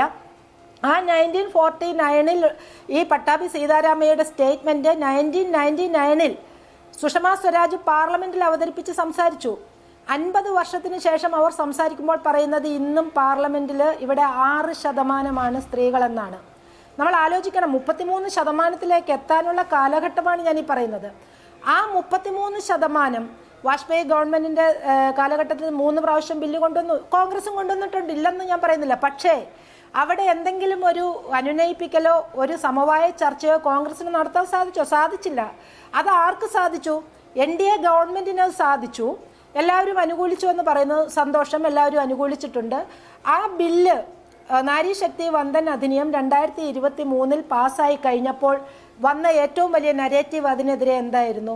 ഇവിടെ സംസാരിച്ച ശ്രീമതി ടീച്ചർ ഉൾപ്പെടെയുള്ളവരുടെ പാർട്ടി, ഞാൻ ആദ്യം പറഞ്ഞു, എന്തുകൊണ്ട് ഡീലിമിറ്റേഷൻ നടത്തിയില്ല, എന്തുകൊണ്ട് സെൻസസ് നടത്തിയില്ല, ഇതെങ്ങനെ പ്രാബല്യത്തിൽ കൊണ്ടുവരാൻ പോകുന്നു എന്ന് പറഞ്ഞതിന് മറുപടി ഞങ്ങളൊക്കെ 2021 കോവിഡ് കാരണം നമുക്ക് നടത്താൻ കഴിഞ്ഞില്ല എന്നുള്ളതൊരു യാഥാർത്ഥ്യം. 2026 അതിന് നടപടികൾ ആരംഭിക്കുകയാണെന്ന് മാത്രമല്ല, വ്യത്യാസമുണ്ട്, ഡിജിറ്റൽ കൂടിയാണ്. അപ്പൊ ഡിജിറ്റലൈസേഷൻ ആണ്. അപ്പോൾ അവിടെ ആ സെൻസസ് ഒന്ന് പൂർത്തിയാക്കാൻ കാത്തിരുന്നൂടെ? അല്ല, ആ സെൻസസിന്റെ പ്രാരംഭ നടപടികൾ ആരംഭിച്ചല്ലോ. 2027 ആവുമ്പോഴേക്കും സെൻസസ് പൂർത്തീകരിക്കപ്പെടും. അതിന്റെ പ്രാരംഭ നടപടികൾ ഗവൺമെന്റ് അത് ആസൂത്രണം ചെയ്ത് കഴിഞ്ഞ് 2027 ആവുമ്പോഴേക്കും അത് ഏകദേശം ധാരണയിലെത്തും, തീരുമെന്നുള്ളതാണ് ഗവൺമെന്റ് പ്രതീക്ഷിക്കുന്നത്, മോദി ഗവൺമെന്റ് പ്രതീക്ഷിക്കുന്നത്. ഇതൊന്നും പുറത്തു പറയുന്നില്ല ഇവർ. ഇതൊന്നും പുറത്തു പറയാതെ ഈ ഡിലിമിറ്റേഷൻ കൊണ്ട് ഞാൻ ചോദിക്കട്ടെ, എങ്ങനെയാണ് ഇവിടെ പറഞ്ഞല്ലോ, ഇപ്പോൾ ഏതാണ്ട് 2.45 കോടി ജനങ്ങളാണ് കഴിഞ്ഞ ലോക്സഭാ ഇലക്ഷനിൽ. നമ്മൾ 10 ലക്ഷം പേർക്ക് ഒരു MP എന്ന് വെച്ച് കണക്കാക്കിയാൽ പോലും 27 MPമാർ നമുക്ക് വേണം, ഇല്ലേ? ഈ പറയുന്നത് പോലെ ആളുകളിലേക്ക് ഈക്വൽ വോട്ട്, എൻ്റെ വോട്ടിനും നിങ്ങളുടെ വോട്ടിനും ഒരേ വില എന്ന് പറയുമ്പോൾ എൻ്റെ വികസനവും എൻ്റെ കാഴ്ചപ്പാടും എല്ലാം ഞാനൊരു സർക്കാരിൽ അർപ്പിക്കുമ്പോൾ എനിക്ക് കിട്ടേണ്ടത് കിട്ടാനായിട്ട് എന്ത് വേണം? അത് ഈക്വലായിട്ട് വേണ്ടേ അവിടെ? അല്ലാതെ 30 ലക്ഷം ആളുകൾക്ക് ഒരു MPയും 10 ലക്ഷം ആളുകൾക്ക് ഒരു MPയും എന്നുള്ള കാഴ്ചപ്പാടാണോ ശരിയാവുന്നത്? എത്രയെത്തും? ഇവർ പറയുന്നു ഫണ്ട് അലോക്കേഷൻ കുറയുമെന്ന്. എങ്ങനെ കുറയും? ഇവിടെ 30 സീറ്റുകളായിട്ട് വർദ്ധിക്കുമ്പോൾ ഫണ്ട് അലോക്കേഷൻ എവിടെയാ കുറയുക? എനിക്ക് മനസ്സിലാവുന്നില്ല. എങ്ങനെയാണ് ഫണ്ട് അലോക്കേഷൻ കുറയാൻ പോകുന്നത്? ഇവിടെ സൗത്ത് ഇന്ത്യയിൽ ഏതാണ്ട് 816-ൽ 195 സീറ്റുകൾ ജനസംഖ്യ ആനുപാതികമായിട്ട് ഇവിടെ വരുമ്പോൾ അത് വർദ്ധിക്കുകയാണ്. ഇവിടെ അതിൻ്റെ പെർസെൻറ്റേജ് വർദ്ധിക്കുകയാണ്. പക്ഷേ നിങ്ങൾ കമ്പയർ ചെയ്യുമ്പോൾ ഈ വടക്കേ ഇന്ത്യയിലെ UPയെയും MPയെയും ഒക്കെ കമ്പയർ ചെയ്യുന്നിടത്താണ് ഞാൻ പറഞ്ഞു പരമവിഡിത്തമെന്ന്. ജനസംഖ്യ ആനുപാതികമായി പോവുകയാണെങ്കിൽ ഇപ്പോൾ 20 സീറ്റാണ്. ജനസംഖ്യ ആനുപാതികമായി പോവുകയാണെങ്കിൽ കേരളത്തിൽ തമിഴ്നാട്ടിലും 50% എന്നുള്ളത് ആ ഡ്രാഫ്റ്റിൽ ഇല്ലാത്ത കാര്യമാണ്. ശ്രീമതി ടി പി സിന്ധുമോൾ, ഇപ്പൊ സെൻസസ് അടിസ്ഥാനമാക്കി പോവുകയാണെങ്കിൽ 3.7 എന്നുള്ളത് 2.22% കുറയും കേരളത്തിൽ. ഇല്ല, അങ്ങനെയല്ല ആര്യ, അങ്ങനെയല്ല. ഇവിടെ 23.76% ടോട്ടൽ സൗത്ത് ഇന്ത്യയിൽ നിന്നുള്ളത് 23.90% വർദ്ധിക്കും. കേരളത്തിൽ വരുമ്പോൾ ഞാൻ പറയാം, കേരളത്തിൽ 20 എന്നുള്ളത് 3.68%. അത് തന്നെ നിലനിൽക്കുന്നു 30 ആവുമ്പോഴും. ഇവിടെ കുറയണില്ല. അത് തെറ്റായ നരേറ്റീവാണ്. അതാണ് ഞങ്ങൾ പറയുന്നത്. അവിടെ നമുക്ക് 850 ആകുമോ എന്ന് പോലും, ആകെ ടോട്ടൽ 543 850 ആകുമോ എന്ന് പോലും നമുക്ക് ഈ നിമിഷം അറിയില്ല. കാരണം അതിലെ ക്ലാരിറ്റി കുറവാണ്. അവിടെയാണ് കുറെ അവ്യക്തതകളുണ്ട്. ആ അവ്യക്തതകളൊക്കെ പ്രതിപക്ഷത്തിന് സ്വാഭാവികമായും ഉണ്ടാകില്ല. ഇപ്പം അസമുമായി ബന്ധപ്പെട്ട്, ജമ്മു കശ്മീരുമായി ബന്ധപ്പെട്ട് അവർക്ക് കുറെ ആശങ്കകൾ ഉണ്ടായിരുന്നു. ജമ്മു കശ്മീരിലും അസമിലും ഒക്കെ കുറെ പ്രശ്നങ്ങൾ ഈ ഡീലിമിറ്റേഷൻ നടത്തിയപ്പോൾ, മണ്ഡലം പുനർനിർണയിച്ചപ്പോൾ അവർക്ക് ഭൂരിപക്ഷമുള്ള അല്ലെങ്കിൽ കോൺഗ്രസിന് ഭൂരിപക്ഷമുള്ള മേഖലകളൊക്കെ ആ രീതിയിൽ മാറ്റി എന്നുള്ള ആക്ഷേപം അവിടെ നിൽക്കുമ്പോൾ അവർ ഈ കണക്കുകൾ ചൂണ്ടിക്കാണിക്കില്ലേ? അവിടെയാണ് അവർ പറയുന്നുണ്ട് നിലവിൽ 543 ആ 543 നിങ്ങൾ വനിതാ സംവരണം നടത്തിക്കോളൂ എന്ന് അവരുടെ പ്രപ്പോസലിൽ എന്താണ് അവിടെ പ്രശ്നം? അപ്പോൾ അല്ല, ഇത് പറയാനായിട്ട് ഇവിടുത്തെ ഇടതുപക്ഷത്തിന് എന്താ റൈറ്റുള്ളത്? ഇവിടുത്തെ വലതുപക്ഷത്തിന് എന്താ റൈറ്റുള്ളത്? കാരണം മലപ്പുറം ഒരു പ്രത്യേക സംസ്ഥാനമായി വേണമെന്ന് പറഞ്ഞ കാലഘട്ടം ഉണ്ടായിട്ടുണ്ട്. അതിനെ അനുകൂലിച്ചവരാണ് ഇവര്. മലപ്പുറം ഒരു പ്രത്യേക ജില്ലയായിട്ട് രൂപീകരിച്ചു എന്ന് മാത്രമല്ല, ഇപ്പോൾ തിരൂര് ജനസംഖ്യ ആനുപാതികമായി മലപ്പുറത്ത് ഒരു ജില്ല കൂടി വേണം, തിരൂര് പ്രത്യേകം ജില്ലയാക്കണമെന്ന് ആവശ്യപ്പെടുന്നതിനോട് ഇവരെന്ത് പറയുന്നു? അപ്പോൾ കേരളത്തിൽ വരുമ്പോൾ ഇവരെല്ലാം പ്രത്യേക മൗനം പാലിക്കുകയും ഇത് നമ്മുടെ രാജ്യത്തും ഒട്ടാകെ ഒരു ഭരണഘടന അനുശാസിക്കുന്ന രീതിയിൽ, ഭരണഘടന പറയുന്നതാണ് ജനസംഖ്യ ആനുപാതികമായി ഡീലിമിറ്റേഷൻ എന്ന് പറയുന്നതിന്റെ ക്രൈറ്റീരിയ. ഭരണഘടന പറയുന്നത് ജനസംഖ്യ ആനുപാതികമായി വേണം. തീർച്ചയായും അതിലൊരു സംശയമില്ല. അത് തന്നെയാണ് ഭരണഘടന വിഭാവനം ചെയ്തത്. ഒരു കാര്യത്തിൽ എനിക്ക് താങ്കളോട് യോജിപ്പാണ്. 20 MP-മാരല്ല, അതിൽ കൂടുതൽ കേരളത്തിൽ തന്നെ വേണമെന്ന്. അങ്ങനെയാണ്. കാരണം 10 ലക്ഷം മനുഷ്യർക്ക്, 10 ലക്ഷമല്ല കേരളത്തിൽ 18 ലക്ഷം മനുഷ്യർക്കാണ് ഒരു MP. അങ്ങനെയല്ല അനുപാതം വേണ്ടത് എന്നുള്ളത് അതിൽ യാതൊരു സംശയവുമില്ല. അവിടെ ഞാൻ താങ്കളോട് യോജിക്കുകയാണ്. ഡോക്ടർ സോയ ജോസഫ്, ഇവിടെ ഈ ചൂണ്ടിക്കാണിക്കുന്ന പല പ്രശ്നങ്ങളുണ്ട്. ഇപ്പൊ നോക്കൂ, ഇതൊരു ദീർഘവീക്ഷണത്തോടെയുള്ള ഒരു ലോങ് ടേം പ്രൊജക്റ്റ് ആയിരുന്നു ഈ പുതിയ പാർലമെന്റ്. ആ പുതിയ പാർലമെന്റിൽ നമുക്കറിയാം എത്ര സീറ്റുകളുണ്ട്, എത്രത്തോളം വർധന സീറ്റുകളിൽ ഉണ്ടായി. 1000 ചില്ലാനം ആളുകൾക്ക് ആകെ മൊത്തം അവിടെ ഇരിക്കാൻ കഴിയും. അപ്പൊ ഇത് നേരത്തെ ദീർഘവീക്ഷണത്തോടെ തന്നെ BJP കൊണ്ടുവന്ന ഒരു പ്രൊജക്റ്റ് ആണോ? അല്ല, അത്തരത്തിലൊരു ദീർഘവീക്ഷണം ഉണ്ടായിരുന്നെങ്കിൽ ഇപ്പൊ നേരത്തെ BJPയുടെ പ്രതിനിധി പറഞ്ഞ കുറെ കാര്യങ്ങൾ 2023 തന്നെ ഈ നാട്ടിലെ സ്ത്രീകൾക്ക് മനസ്സിലായി മോഡിയാണ് നാരീശക്തിക്ക് വേണ്ടി നിൽക്കുന്ന ഒരാൾ എന്ന് മനസ്സിലാകുന്നത് എങ്ങനെയാണെന്ന് എനിക്ക് പിന്നെ അതെങ്ങനെയാണെന്ന് എനിക്ക് മനസ്സിലാകുന്നില്ല. കാരണം 2023 ബില്ല് കൊണ്ടുവന്നു, ബില്ല് പാസ്സാക്കി നിയമസഭ പാർലമെന്റിൽ ഈ പറയുന്നത് പോലെ പ്രതിപക്ഷം ഉൾപ്പെടെയുള്ള ആളുകൾ പാസ്സാക്കി. അതിലും തർക്കമില്ല. പക്ഷെ ഇന്നലെയാണ് നിയമമന്ത്രാലയം അതനുസരിച്ച് ഉത്തരവിടുന്നത്. എന്താണ് ഈ 3 കൊല്ലം അതിന്റെ മുകളിൽ അടയിരിക്കേണ്ട കാര്യം എന്തായിരുന്നു? എന്തിനാണ് 3 വർഷങ്ങൾക്ക് ശേഷം ഇന്നലെ പൊടുന്നനെ അതെങ്ങനെയാണ് നിയമമന്ത്രാലയത്തിന്റെ ഒരു ഓർഡറായി മാറിയത്? ഇതൊക്കെ വളരെ വിചിത്രമായ കാര്യങ്ങളാണ് ഈ രാജ്യത്ത്. എന്തുകൊണ്ടാണ് BJP NDA മുന്നോട്ട് വെക്കുന്ന പല കാര്യങ്ങൾക്കും സുതാര്യമല്ലാത്തത് അല്ലെങ്കിൽ ഇല്ലാത്തത് എന്നുള്ളതിന്റെ ഏറ്റവും വലിയ തെളിവുകളാണ് ഈ പറഞ്ഞു വെക്കുന്നത്.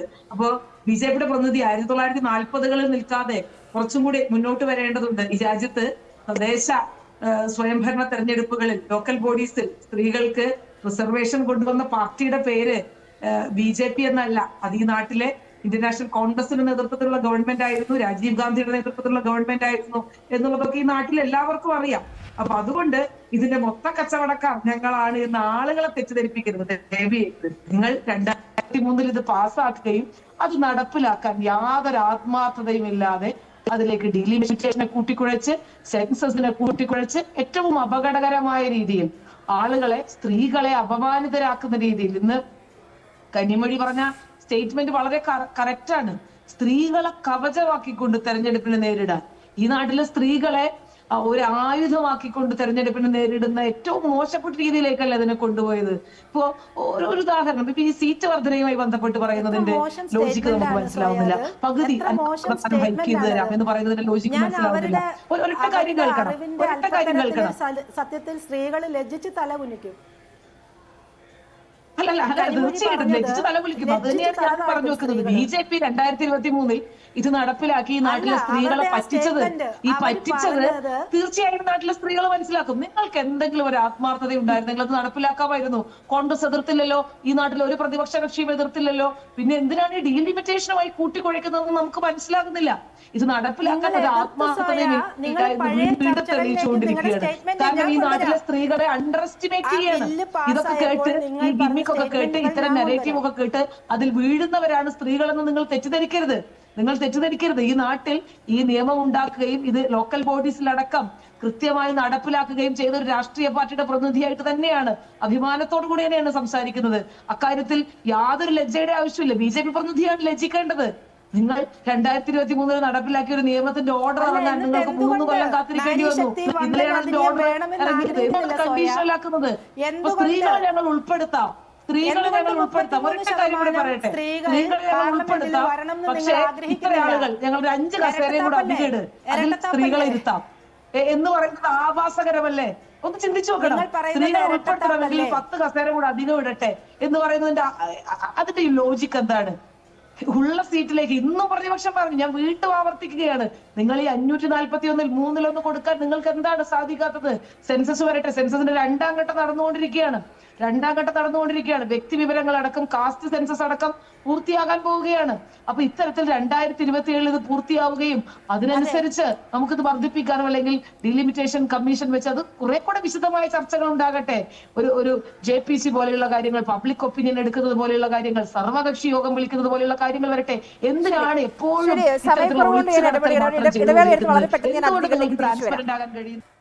ശ്രീമതി അനുപമ, ഇപ്പം സംവരണം, വനിതകളെ മുന്നോട്ട് കൊണ്ടുവരിക എന്നുള്ളതാണല്ലോ ഇതിന്റെ ഒരു ആത്യന്തികമായ ലക്ഷ്യമെന്ന് പറയുന്നത്. മുൻനിരയിലേക്ക് വനിതകളെ, സ്ത്രീകളെ എത്തിക്കുക. ഇപ്പം തെരഞ്ഞെടുപ്പ് കഴിഞ്ഞിട്ടേ ഉള്ളൂ. ഇത്തവണത്തെ സ്ഥാനാർത്ഥി പട്ടിക നോക്കും, എത്ര കുറവാണ് വനിതാ പ്രാതിനിധ്യം എന്ന് പറയുന്നത്. അപ്പോൾ സംവരണത്തെക്കുറിച്ച് വലിയ രീതിയിൽ സംസാരിക്കുന്ന ഒരു രാഷ്ട്രീയ പാർട്ടിയും വേണ്ടത്ര അർഹതപ്പെട്ട പരിഗണന പോലും വനിതകൾക്ക് നൽകിയിട്ടില്ല.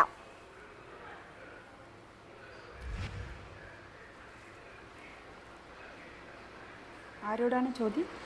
താങ്കളോടാണ്. ആര്യ, ഈ പറഞ്ഞത് വളരെ ശരിയാണ്.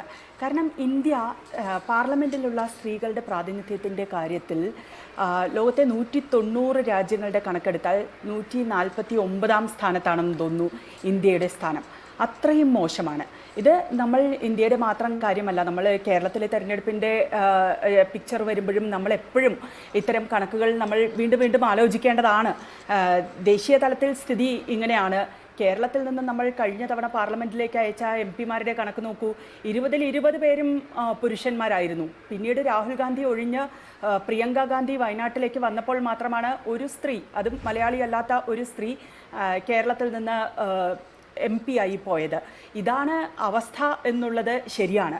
അതുകൊണ്ട് നമ്മളെല്ലാവരും നമുക്കറിയാം, പഞ്ചായത്ത് തലത്തിൽ 50% സംവരണം എന്നത് വന്നപ്പോൾ എത്രത്തോളം സ്ത്രീകളാണ് മുൻനിരയിലേക്ക് ഈ ഭരണ പങ്കാളിത്തവുമായി വന്നത് എന്നുള്ളത്. അപ്പോൾ ഇതൊക്കെ ശരിയാണെങ്കിലും എൻ്റെ ഏറ്റവും വലിയ പ്രശ്നം ഈ ഒരു കാര്യത്തിൽ, നമ്മൾ സ്ത്രീകൾ ഇത്ര വൾണറബിളായിരിക്കുന്നു, അല്ലെങ്കിൽ സ്ത്രീകൾക്ക് ഭരണത്തിലുള്ള പങ്കാളിത്തം ഇത്ര കുറവായിരിക്കുന്നു, സ്ത്രീകൾ പാർട്ടികളുടെ നേതൃത്വങ്ങളിലേക്ക് വരുന്നത് ഇത്ര കുറവായിരിക്കുന്നു. ഇതിനെയൊക്കെ ഒരു മറയാക്കി, അല്ലെങ്കിൽ ഇതിനെയൊക്കെ ഉപയോഗിച്ച് മറ്റൊരു നീക്കത്തിലേക്ക്, ഈ ഡീലിമിറ്റേഷൻ എന്ന ഒരു നീക്കത്തിലേക്ക് വനിതാ സംവരണത്തെ ഉപയോഗിച്ച് ചെയ്യുന്ന ആ രാഷ്ട്രീയ കുതന്ത്രമുണ്ടല്ലോ, അത് നമ്മൾ തിരിച്ചറിയണം എന്നുള്ളതാണ്. പിന്നെ നേരത്തെ പറഞ്ഞ ഒരു കണക്കുകൂടെ ഇവിടെ ശ്രീമതി സിന്ധു ഇവിടെ കാര്യങ്ങൾ വിശദീകരിക്കുമ്പോൾ എനിക്ക് തോന്നിയത്, ആര്യയുടെ ചോദ്യത്തിന് അവർ വീണ്ടും 50%, ഈ അമിത്ഷാ പറഞ്ഞ 50% കൂടുതൽ 50% എന്ന റേഷ്യോയിലേക്ക് കാര്യങ്ങൾ എല്ലാവരുടെയും പ്രൊപ്പോർഷനേറ്റ് ആയിട്ട് ഈക്വൽ ആയിട്ട് എത്തിക്കാം എന്ന് പറഞ്ഞതിനെ അടിസ്ഥാനപ്പെടുത്തിയാണ്, അല്ലാതെ സെൻസസിനെ അടിസ്ഥാനപ്പെടുത്തിയിട്ട് അല്ല അവർ സംസാരിച്ചത് എന്ന് എനിക്ക് തോന്നുന്നു. അതെങ്ങനെയാണ്? എൻ്റെ ഏറ്റവും വലിയ സംശയം, ഇത്രയും വിവാദങ്ങളൊക്കെ ആകുമ്പോൾ എങ്ങനെയാണ് പെട്ടെന്ന് ഇത്ര ദീർഘമായി ചിന്തിച്ച് ചെയ്യേണ്ട ഒരു കാര്യത്തിൽ അവരിങ്ങനെ പെട്ടെന്ന് ഒരു മാറ്റം വരുത്താം എന്നൊക്കെ പ്രപ്പോസ് ചെയ്യുന്നത്? അപ്പോൾ അത്ര ദീർഘമായ ചിന്ത ഇതിന് പിന്നിൽ ഉണ്ടായിട്ടില്ല എന്ന് തന്നെയല്ലേ അർത്ഥം? ധൃതി പിടിച്ച് എന്തിനൊക്കെയോ വേണ്ടി ഇത് ചെയ്യുന്നു എന്നത് തന്നെയല്ലേ അർത്ഥം? പാർലമെന്റിൽ ഇത് പാസ്സാവില്ല എന്ന് ഉറപ്പുള്ളത് കൊണ്ട് ഒരു ഗിമ്മിക്ക് കാണിക്കുന്നു എന്നുള്ളത് തന്നെയല്ലേ അർത്ഥം? ഇനി 50% വരുമ്പോൾ എന്താകുന്നു എന്ന ഒരു കണക്ക് നമ്മൾ ഇട്ട് നോക്കുകയാണെങ്കിൽ ഇപ്പോൾ ഉത്തർപ്രദേശിൻ്റെ 80 എന്നുള്ളത് 120 40 സീറ്റ് വർധന, ബീഹാറിലേത് 40 60 20 സീറ്റ് വർധന, തമിഴ്നാടാണെങ്കിൽ 39 അത് 19 20 സീറ്റ് അവിടെ വർധന വരുമായിരിക്കും, കേരളത്തിൽ 30 സീറ്റുകൾ മാത്രം. ഒരു പെർസെൻറ്റേജ് ആണ്, അതായത് ഈ ഈക്വൽ പെർസെൻറ്റേജ് എന്നുള്ളത് ഗണിതശാസ്ത്രപരമായി മാത്തമാറ്റിക്കലായി അത് ഈക്വൽ ആയിരിക്കും, പക്ഷേ രാഷ്ട്രീയമായി അത് വളരെ അണീക്വലായ ഒരു സിറ്റുവേഷനിലേക്കാണ് ഇന്ത്യയെ ചെന്ന് എത്തിക്കുക എന്നുള്ളത് കൂടിയാണ്. കാരണം ഈ നിലവിൽ വലിയ രീതിയിൽ ഭരണത്തിൽ പങ്കാളിത്തമുള്ള കൂടുതൽ MP-മാരുള്ള സംസ്ഥാനങ്ങൾക്ക് അത്രയും അളവിൽ തന്നെ കൂടുതൽ MP-മാരെ ലഭിക്കുന്നു. നിലവിൽ MP-മാർ കുറവുള്ള ഇടങ്ങളിൽ അത്രയും കുറവ് മാത്രം MP-മാരെ ലഭിക്കുന്നു എന്നുള്ള ഒരു ഇനിക്വാളിറ്റിയിലേക്ക് വീണ്ടും രാജ്യത്തെ തള്ളിവിടുകയല്ലേ ഇത്തരം കണക്കുകൾ എന്നുള്ളതാണ്. ഇത്തരം കണക്കുകൾ ചിന്ത പോയിട്ടുണ്ട്. ഹിന്ദി ഹാർട്ട്ലാൻഡ് ഒക്കെ ഞങ്ങൾ BJP ഭരിക്കുമെന്ന് പ്രതിപക്ഷം ഉറപ്പിച്ചോ എന്നുള്ളതാണ്. നാളെ നിങ്ങൾ വരില്ല എന്ന് അങ്ങ് തീരുമാനിച്ചോ എന്നുള്ളതാണ് അതിന് മറു ചോദ്യം. ആ മറു ചോദ്യത്തിൻ്റെ ഉത്തരം എന്താണെന്നറിയോ? ഹിന്ദി ഹാർട്ട്ലാൻഡിൽ ഇവരുടെ അടിവേരുകൾ കുറച്ചൊന്ന് കുറയുകയാണെങ്കിൽ അവിടെയൊക്കെ ഈ മാപ്പും കൂടെ മാറ്റുന്നുണ്ട് എന്നുള്ളതാണല്ലോ. അതായത് ഈ ഡിലിമിറ്റേഷൻ നടക്കുന്നു, മണ്ഡല പുനർനിർണയം നടത്തുന്നു, അതിർത്തികൾ മാറുന്നു. ഇതിനൊക്കെ ഇടയ്ക്ക് അവർക്ക് വേണ്ട സൗകര്യമുള്ള രീതിയിൽ വോട്ടർമാരുടെ ഒരു റേഷ്യോയിനെയും അങ്ങോട്ടും ഇങ്ങോട്ടും മാറ്റിക്കൂടെ? അതൊക്കെയല്ലേ പല സംസ്ഥാനങ്ങളിൽ ഇതുവരെ നടന്നിട്ടുള്ളതായിട്ട് നമ്മൾ കണ്ടിട്ടുള്ളത്. അപ്പോൾ അവിടെ പരാജയം മുൻകൂട്ടി സമ്മതിക്കുകയല്ല, അവിടെ അവർക്ക് അടിവേരുകൾ നഷ്ടമാവുകയാണെങ്കിൽ അതിനെ വീണ്ടും പുനഃസ്ഥാപിക്കാനുള്ള ഒരു ശ്രമം കൂടിയാണ് ഇതിലൂടെ നടത്തുന്നത് എന്നുള്ളതാണ്. അഡ്വക്കേറ്റ് ഷാനിബാലി, ഇപ്പൊ നോക്കൂ, രാഷ്ട്രീയം പറയുന്ന വനിതകൾ ഈ പാനൽ തന്നെ നോക്കൂ എത്രത്തോളം ഉണ്ട്. പക്ഷെ എന്നിട്ടും ഇപ്പൊ എന്തായാലും ഇത് പരാജയപ്പെട്ടു. ഇപ്പൊ ഇനിയും വൈകും, തട്ടിൻ പുറത്തേക്ക് വീണ്ടും പോവുകയാണ് വനിതാ സംവരണം എന്ന ഏറെക്കാലത്തെ 3 പതിറ്റാണ്ട് കാലമായുള്ള ആ സ്വപ്നം. അപ്പം ഇനിയും അർഹതപ്പെട്ടത് നേടിയെടുക്കാൻ എത്ര കാലം നമ്മൾ കാത്തിരിക്കേണ്ടി വരും? നമ്മൾ ശരിക്കും കോമാളികളായിക്കൊണ്ടിരിക്കുകയാണ് ഇവിടെ ആര്യ. അതായത് കൃത്യമായിട്ട് രാഷ്ട്രീയം പറയുന്ന, രാഷ്ട്രീയം അവലോകനം ചെയ്യാൻ കഴിവുള്ള ഒരു കൂട്ടം സ്ത്രീകളെ ഞാൻ കാണുന്നു. ഇനിയിപ്പോൾ വളരെ കൃത്യമായിട്ട് പറയുകയാണെങ്കിൽ ഇത് ഏതെങ്കിലും ഒരു വേദിയിൽ പറയണമെന്ന് ഞാൻ വിചാരിച്ചൊരു കാര്യമാണ്.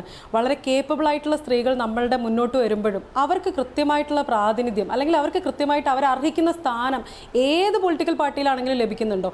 ഇവിടെ ഒരു സ്ത്രീയായിട്ട് മുഖ്യമന്ത്രി ആവാൻ കെൽപ്പുള്ളൊരു സ്ത്രീയായിട്ട് സീറ്റ് കിട്ടാത്തൊരു അവസ്ഥ ഉണ്ടായിട്ടില്ലേ കേരളത്തിൽ? അത്രയും മോശമായിട്ടാണ് ഇവിടെ സ്ത്രീകളെ കാണിക്കുന്നത്. ഇനി എൻ്റെ ഒരു കാര്യം പറയാനുള്ളത് കോൺഗ്രസ് പ്രതിനിധിയോടാണ്. അതായത് ഇന്ന് രാഹുൽ ഗാന്ധി നടത്തിയ പ്രസംഗത്തിൽ അദ്ദേഹം പറഞ്ഞൊരു കാര്യം എന്ന് പറയുന്നത് NDAക്ക് ഒളിക്കാൻ സ്ത്രീകളുടെ പിന്നിൽ പോയി NDA ഒളിക്കുന്നു എന്നാണ്. എത്ര മോശമായിട്ടുള്ള പാട്രിയാർക്കിയലായിട്ടുള്ള, എത്ര കൃത്യമായിട്ടൊരു രണ്ടാംകിടയായിട്ട് സ്ത്രീകളെ കാണുന്ന ഒരു സ്റ്റേറ്റ്മെൻറ്റാണ് ഒരു പൊളിറ്റിക്കൽ ലീഡർ പറയുന്നത്, അതൊരു ഒപ്പോസിഷൻ ലീഡർ. എങ്ങനെയാണ് അവർ സ്ത്രീകളെ കാണുന്നത് എന്നുള്ള ഇതിൽ വ്യക്തമാണ്. ഇതിൽ നമ്മളൊക്കെ വിഡ്ഢികളായിക്കൊണ്ടിരിക്കുകയാണ്. അതായത് ഇപ്പോൾ NDAയെ സംബന്ധിച്ചിടത്തോളം ഇന്ന് ഈ ഇഷ്യൂ ഞാനിത് വായിക്കുന്നതിന് മുൻപ് തന്നെ, ഡീലിമിറ്റേഷനെ പറ്റിയും ബില്ലെല്ലാം കൃത്യമായിട്ട് വായിക്കുന്നതിന് മുൻപ് തന്നെ നമ്മൾ പെട്ടെന്ന് ആലോചിക്കുന്ന ഒരു കാര്യം എന്ന് പറയുന്നത്, എന്തിനാണ് ഈ സ്ത്രീ സംവരണ ബില്ലിനെ ഇതുപോലെ ഇവർ എതിർക്കുന്നത്? അപ്പം ഇത്രയേ അവരുടെ ഉദ്ദേശമുള്ളൂ. കൃത്യമായിട്ട് രാഷ്ട്രീയം ചർച്ച ചെയ്യുന്ന, കൃത്യമായിട്ട് ഇതിനെപ്പറ്റി അവലോകനം ചെയ്യാൻ കെൽപ്പുള്ള ഒരു കൂട്ടം സ്ത്രീകൾ ഒഴിച്ചാൽ ബാക്കിയുള്ള സ്ത്രീകൾ മുഴുവൻ ചിന്തിക്കണം. അതായത് അവർ റിസർവേഷൻ ബില്ല് കൊണ്ടുവന്നു, പ്രപ്പോസ് ചെയ്തു, അതിനെ ബാക്കി എല്ലാവരും ചേർത്ത് തച്ചുടച്ചു. ഈ ഒരു ഐഡിയ, ഈ ഒരു ചിന്ത മറ്റുള്ളവരിലോട്ട് വിതയ്ക്കാനാണ് ശ്രമിക്കുന്നത്. അതിൽ അവർ ഏറെക്കുറെ സക്സസ്ഫുള്ളുമാണ്. ഇനി നമ്മളുടെ ഒപ്പോസിഷനിലിരിക്കുന്ന ആൾക്കാർക്ക് എന്താണ് അവർ ചിന്തിക്കുന്നത്, അവർ സ്ത്രീകളെ കാണുന്നത് എങ്ങനെയാണെന്നുള്ള ഈ പറയുന്ന കാര്യങ്ങൾ എന്നൊക്കെ തന്നെ വ്യക്തമാണ്. അപ്പോൾ ഇത് അങ്ങോട്ടും ഇങ്ങോട്ടും വിഴുപ്പലക്കി നമ്മൾ വീണ്ടും വിഡ്ഢികളായിക്കൊണ്ടേയിരിക്കും. അതാണ് ഇതിൽ കൃത്യമായിട്ട് സംഭവിക്കാൻ പോകുന്നത്. ഇനി 2023 ബില്ല് നടപ്പാക്കാൻ എന്താണ് പ്രയാസം? ഇതും ഡീലിമിറ്റേഷനും എന്താണ് പ്രയാസം? അത്രയും സിമ്പിൾ ആണ് ആ ചോദ്യം. 2023 ആ ബില്ല് പാസ്സാക്കാൻ എന്താണ് പ്രയാസം? അത്രയും സിമ്പിൾ ആണ് ക്വസ്റ്റ്യൻ. അതിന് ഈ ഡീലിമിറ്റേഷൻ ഒക്കെ, സെൻസസ് എന്നൊക്കെ പറഞ്ഞാൽ അതിനെ കൂട്ടിക്കെട്ടേണ്ടതുണ്ടോ എന്നുള്ളതാണ്. എന്നാലും ഇന്നത്തെ സൂപ്പർ പ്രൈം ടൈം ഇവിടെ അവസാനിക്കുകയാണ്. ചർച്ചയിൽ പങ്കെടുത്തത് മുഴുവൻ രാഷ്ട്രീയം സംസാരിക്കുന്ന വനിതകളാണ്. അതിൽ വലിയ സന്തോഷമുണ്ട് ഇന്ന് ഈ ചർച്ച അവസാനിപ്പിക്കുമ്പോൾ. വളരെയധികം നന്ദി പ്രേക്ഷകർക്ക്.